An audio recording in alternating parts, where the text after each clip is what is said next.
Welcome to my channel and to a new video. This is Muskaan, your senior जिसने class 10th के board exams 2024 में दिए थे and I score 90% in my class 10th. So I'm here to just share my experiences and some things that you should keep in your mind before going for your first board exam. So let's just get started. So firstly मेरा जो board exam था वो था 5th of February 2024 को. हिंदी का ही paper था मेरा भी. एंड एट अराउंड 8:15 बजे मैं पहुंच गई थी मेरे बोर्ड एग्जाम के सेंटर पे. जो भी सेंटर मुझे अलॉट हुआ था मैं उस सेंटर पे पहुंच गई थी. और अगर तुम्हें लग रहा है कि 45 मिनट्स पहले क्यों, तो देखो फर्स्ट डे है, सबसे ज़्यादा मिस होता है उस दिन. मतलब एक तो बच्चे इतने सारे, और एक 10th में हो तो तुम्हें पता भी नहीं है कि बोर्ड होता कैसा है, कोई आइडिया नहीं होता इतना ज़्यादा बच्चों को. तो उसमें ना वो बहुत मिस होते हैं और अच्छी खासी भीड़ रहती है. लाइक तुम्हारा जो भी सेंटर होगा ना वहाँ सब बहुत अलग अलग स्कूल्स के बच्चे होंगे, तो काफ़ी ज़्यादा मिस और भीड़ वगैरह रहती है, क्राउड काफ़ी होता है. तो इसलिए जल्दी पहुँच जाना. और फिर जल्दी पहुंचने के बाद सबसे पहले मैं मेरा रोल नंबर लेके गई थी उस जगह पे. लाइक हर सेंटर जो भी तुम जाओगे, जो भी सेंटर तुम्हें अलॉट हुआ है, वहाँ 1 से 2 ऐसी जगहें होंगी जहाँ ऐसे 2-3 बोर्ड्स लगे होते हैं. बोर्ड्स में ना लिखा होता है हर बच्चे का रोल नंबर, जो बेंच उसे अलॉट हुई है, जो रूम नंबर उसे अलॉट हुआ है, और जो रूम नंबर आपको अलॉट होगा वो कौन से फ्लोर पे है. ये 3-4 चीज़ें उन पेजेस पे प्रिंटेड होती है. हर किसी का रोल नंबर प्रिंटेड होता है, हर किसी की बेंच प्रिंटेड होती है, हर किसी का रूम नंबर एंड जो भी रूम नंबर मिला है वो कौन से फ्लोर पे है वो हर किसी के लिए प्रिंटेड होता है. एक 2 से 3 बोर्ड्स होंगे, हो सकता है कुछ रोल नंबर्स एक बोर्ड पे हो और कुछ उसके बाद वाले रोल नंबर्स दूसरे बोर्ड पे हो, बट होते सबके हैं. तो सबसे पहले जाके मैंने वो चेक किया था कि मुझे रूम नंबर कौन सा मिला है, बेंच कौन सी मिली है, और जो रूम नंबर मुझे मिला है वो कौन से फ्लोर पे है. तो उस चीज़ को ना 2 से 3 बार तुम रीचेक ज़रूर करना, बिकॉज हो सकता है हड़बड़ाहट में तुम गलती कर दो, और फिर गलती करने के बाद ना जब लाइक काफ़ी लेट भी हो सकता है तुम्हें उस चीज़ का रियलाइजेशन होने में, और रियलाइजेशन खुद से नहीं होता. जब कोई और आ जाता है ना और बोलते कि नहीं ये मेरी बेंच है, तब तुम्हें समझ में आएगा कि अरे हाँ शायद मेरे से गलती हो गई. तो उस चीज़ को 2 से 3 बार चेक कर लेना कि तुम्हें सही रोल नंबर मैच किया है या नहीं किया है. और कोई भी दिक्कत हो तो वहाँ लाइक कोई ना कोई इंस्ट्रक्टर ज़रूर होता है, उस सेंटर का ही कोई ना कोई वाइस टीचर होगा जो तुम्हें सब एक्सप्लेन करेगा. तो प्लीज़ उस चीज़ को ध्यान रखना. और मैं बता रही हूँ जल्दी पहुँचने का ना एक ये रीज़न है कि एक तो तुम्हें वो सब चेक करना है, और उस बोर्ड के आगे ना बहुत बच्चे घेर के खड़े रहते हैं, क्योंकि हर किसी को अपना रोल नंबर रूम नंबर सब देखना होता है. तो इस चीज़ का ध्यान रखना, जल्दी तो पहुँच ही जाना, प्लीज़ ध्यान रखना इस चीज़ का. देन उसके बाद मैंने मेरा रूम नंबर सब चेक कर लिया था. एंड उसके बाद जिस सेंटर पे मैं गई थी ना वहाँ के कुछ सीनियर टीचर्स आए एंड दे टोल्ड अस कि मतलब मैं उस टाइम पे मेरे फ्रेंड्स से मिल चुकी थी, and they told us about all the instructions जो भी हमें फॉलो करने थे, रूल्स एंड रेगुलेशंस उन्होंने हमें बताए. एंड दे टोल्ड कि देखो only the transparent bottles are allowed, no coloured bottles और the ones that are translucent और ओपेक आर नॉट अलाउड. तो वो आपको ध्यान रखना है इस चीज़ का. एक मैं दिखा देती हूँ. सो कमिंग बैक, अगर तुम्हें बॉटल लेके जानी है ना, वाटर बॉटल, सो या so coming back coming back, अगर तुम्हें वाटर बॉटल लेके जानी है, जो कि मेरे हिसाब से तो बिल्कुल लेके जाना, बिकॉज क्या पता तुम्हें प्यास लग जाओ. देखो पानी वैसे तो मिल सकता है, बट स्टिल अपनी खुद की वाटर बॉटल ले जाना है सबसे बढ़िया एडवाइस जो मैं तुम्हें दूंगी. तो इस चीज़ का ध्यान रखना. तो अगर तुम्हें वाटर बॉटल लेके जानी है तो मैं एकदम ट्रांसपेरेंट लाइक ऐसी वाटर बॉटल लेके जानी है, बिकॉज मैं बता रही हूँ मैं ना पहले एग्जाम पे ये वाटर बॉटल लेके गई थी और ऐसी बॉटल्स अलाउड नहीं होती हैं. सो मुझे वो वापस करनी पड़ी थी. मेरी सिस्टर मेरे को छोड़ने गई थी, एल्डर सिस्टर, तो मुझे फिर उन्हें वापस देनी पड़ी थी because those were not allowed. और हाँ, पहले दिन हमें इतना पता भी नहीं था कि क्या लेके जाना, मतलब ऐसी बॉटल्स एंड ऑल अलाउड नहीं है, और बहुत बच्चों के पास ऐसी थी. सो हाँ, उनने फर्स्ट डे पे तो हमें वाटर प्रोवाइड किया था. लाइक हाँ, हमें एग्ज़ाम के बीच में अराउंड 1-1.5 घंटे का कुछ का एग्ज़ाम हो गया था. एंड उसके बाद ना उनने मतलब पानी दिया था सबको, सबके लिए वाटर सबके लिए ग्लासेस में पानी मंगवाया था. बट सिर्फ वो पहले दिन ही मिला था, उसके बाद नहीं मिला था, या फिर उसके बाद किसी ने मांगा नहीं. मे बी वो भी हो सकता है, बिकॉज मतलब उसके बाद तो मैंने नहीं सुना कि किसी ने मांगा. पहले दिन शायद किसी ने बोला था इसलिए मिला था क्या, आई डोंट नो, मतलब I don't remember this much. But हाँ, पहले दिन हमें फॉर श्योर पानी मिला था, बट उसके बाद हमें नहीं मिला था. तो यस, मेक श्योर कि तुम ऐसी वाली वाटर बॉटल ही लेके जाओ, बिकॉज यही अलाउड होती हैं और कोई वो अलाउड नहीं करेंगे. और प्लीज़ ट्रांसपेरेंट बॉटल्स ही लेके जाना, ध्यान रखना इस चीज़ का. सो यस, हमें उन्होंने फिर इंस्ट्रक्ट किया था कि आपको कैसे कैसे जाना है एंड आपकी कितनी बार चेकिंग होगी. तो आप हमारी ना 2 से 3 बार चेकिंग्स हुई थी. लाइक पहले तो आपकी खुद की चेकिंग करेंगे जैसे आपकी एंट्री स्टार्ट होगी. उनका एंट्री का टाइम होता है अराउंड 8:30 पे वो एंट्री स्टार्ट कर देते थे, एंड 8:30 पे उन्होंने एंट्री स्टार्ट कर दी थी हमारी. तो हमें 8:30 पे हमारा एंटर होना स्टार्ट हो गया था. तो हमारी एंट्री हुई, उसके बाद हमारी चेकिंग्स हुई, हमारा पेंसिल केस भी चेक होता था, जो कि तुम्हारा भी होगा. लाइक तुम्हारे पेंसिल केस चेक करेंगे, तुम्हें क्लास में एंटर करने से पहले रोल नंबर वगैरह भी चेक कराना पड़ेगा, जो भी इन्विजिलेटर तुम्हारी क्लास में होगा.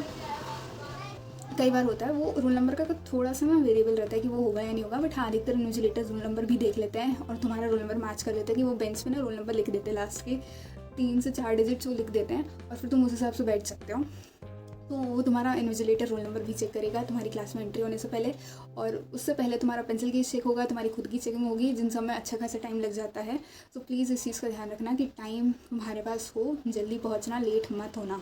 देन फिर उसके बाद ना लाइक क्लास में एंट्री कराने से पहले ही वो आपकी क्लास के बाहर या कोई ऐसी स्पेसिफिक जगह होती है, लाइक हमारे तो क्लास के बाहर ही शूज़ उतरवा दिए जाते थे। हाँ अगर आपके लाइक सैंडल्स पहन के जा रहे हो या स्लीपर्स पहन के जा रहे हो जिनमें आपका पैर अच्छे से दिख रहा है तो कोई दिक्कत नहीं है, वो आप पहन के बैठ सकते हो। बट अगर आप जूते पहन रहे हो जो नॉर्मल स्कूल शूज़ होते हैं या ऐसा कुछ पहन रहे हो जिसमें आपके पैर क्लियरली विजिबल नहीं है तो they won't allow that inside the class, तो आपको बाहर ही उतारने पड़ेंगे। लाइक फर्स्ट डे पे तो हम सब स्कूल के शूज़ एंड सॉक्स वगैरह पहन के गए थे, तो हमें ना वो क्लास के बाहर उतारने पड़े थे और फिर जब आप एग्जाम देके आते हो उसके बाद आप पहन के उन्हें घर जाओ। बट हाँ in the middle of the exam उन्हें नहीं पहन सकते हो।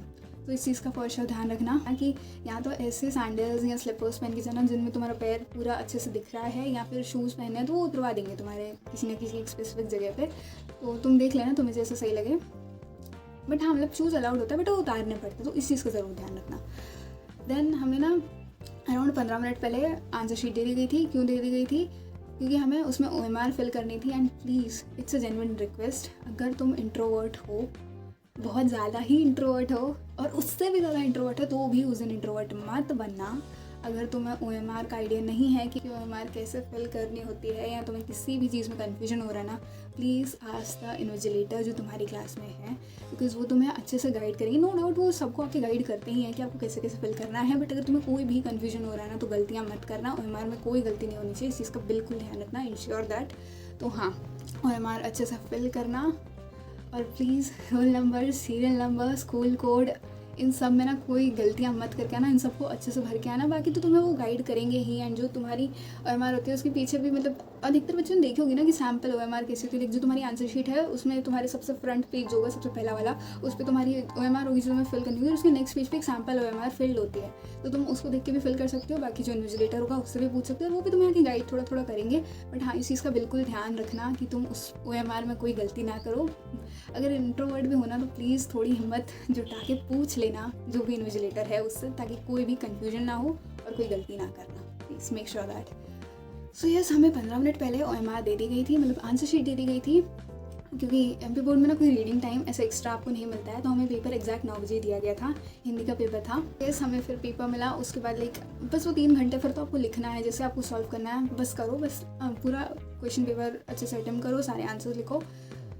बट हाँ इन 2 चीज़ों का जो मैं सबसे ज़्यादा मतलब जिन पे मैं सबसे ज़्यादा ध्यान दे रही हूँ, जिन पे तुम्हें अच्छे से ध्यान देना है एंड फोकस करके जाना है, दैट इज़ कि सेंटर पे जल्दी पहुँच जाना। लेट पहुँचने की गलती प्लीज़ मत करना, इस चीज़ को बिल्कुल ध्यान में रखना, क्योंकि अगर तुम लेट हो जाओगे ना तो बहुत दिक्कतें हो सकती हैं। तो इस चीज़ का ध्यान रखना कि तुम्हें क्लास, बेंच एंड जिस भी फ्लोर पे वो क्लास अलॉट हुई है उस सबको एक मतलब अच्छे से मल्टीपल बार देख लेना, मैच कर लेना कि हाँ सब सही है ना, तुम कोई गलती तो नहीं कर रहे हो। बिकॉज मैं बता रही हूँ कुछ बच्चों की मतलब मैं जब बोर्ड एग्जाम देने गई थी ना मेरे से गलती नहीं थी, बट कुछ बच्चों से हुई थी और उन्हें ये चीज़ बहुत बाद में रियलाइज़ होती है, फिर उनको फिर से जाके चेक करना पड़ता है, जिन सब में उनका टाइम वेस्ट हो जाता है। तो उस गलती को मत दोहराना, ध्यान रखना उस चीज़ का।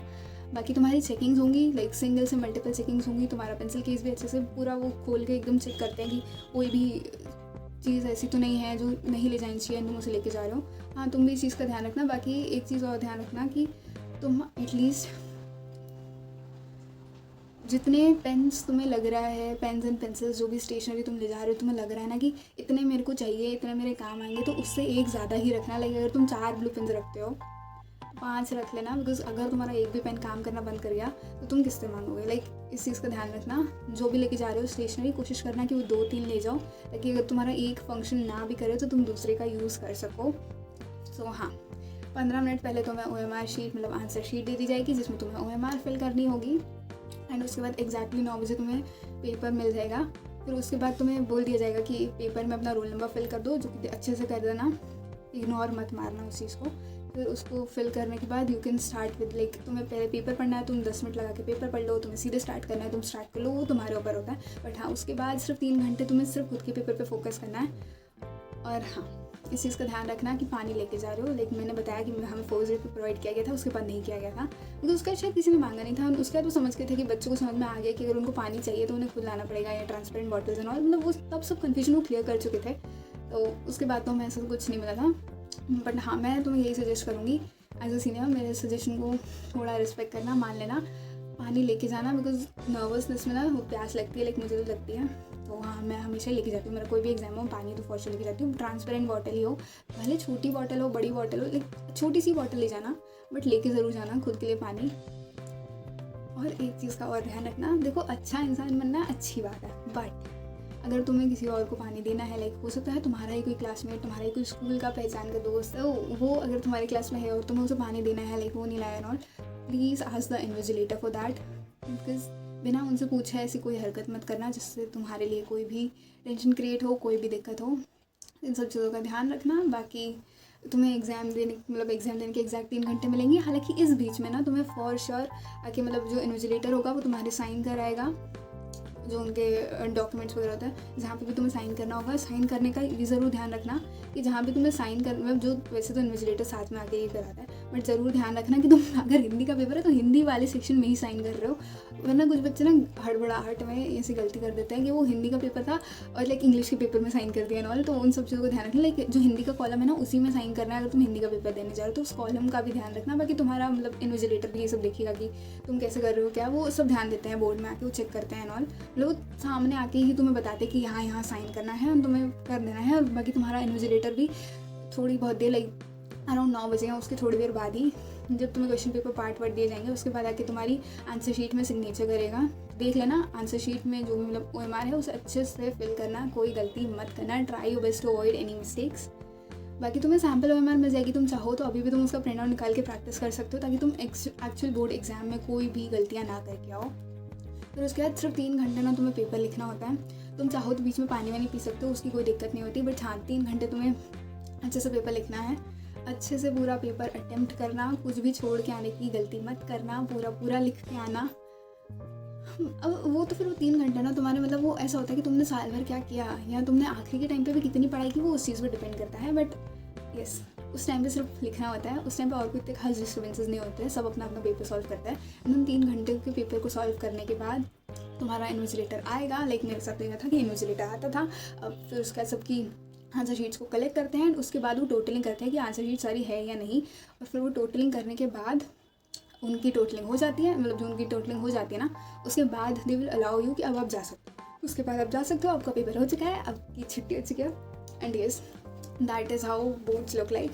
तो बहुत ज़्यादा कुछ अलग तो नहीं है और बहुत ज़्यादा कुछ स्ट्रेस करने वाली बात भी नहीं है। लाइक हाँ, तुम 10th में हो तो ऑब्वियसली स्ट्रेस हर किसी को रहता है, बिकॉज हमारी सोसाइटी उसे ऐसे पोर्ट्रे करने लगी है। बट ट्रस्ट मी, सब आराम से हो जाता है। And all I would suggest you is पढ़ाई सबसे अच्छे से करके जाना, पढ़ाई पे सबसे ज़्यादा ध्यान देना, बाकी सारी चीज़ें अपने आप हो जाती हैं। तो यार यही मुझे कहना था, like that was my experience. बाकी तो यार तुम पढ़ रहे होगे, बाकी तुम्हें क्या करना चाहिए क्या नहीं करना चाहिए, कुछ मेरी गलतियाँ वो मैंने लास्ट वीडियो में बता चुकी हूँ, जाके देख लेना उसे। एंड या ध्यान रखना, and I wish you all the very best. Like you should do your best and let God do the rest, that's all I wanted to say. अच्छे से पढ़ना, अच्छे से पेपर देके आना, बिल्कुल चिल रह के देके आना, don't stress over anything. If you have made the efforts you will for sure get the results. Mind आराम से स्ट्रेस फ्री होके एग्जाम देके आना। एंड या that is it for this video. I just hope तुम्हारे सारे exams अच्छे जाएँ। That is it for this video guys. I'll see you in my next one. Till then, all the best and bye.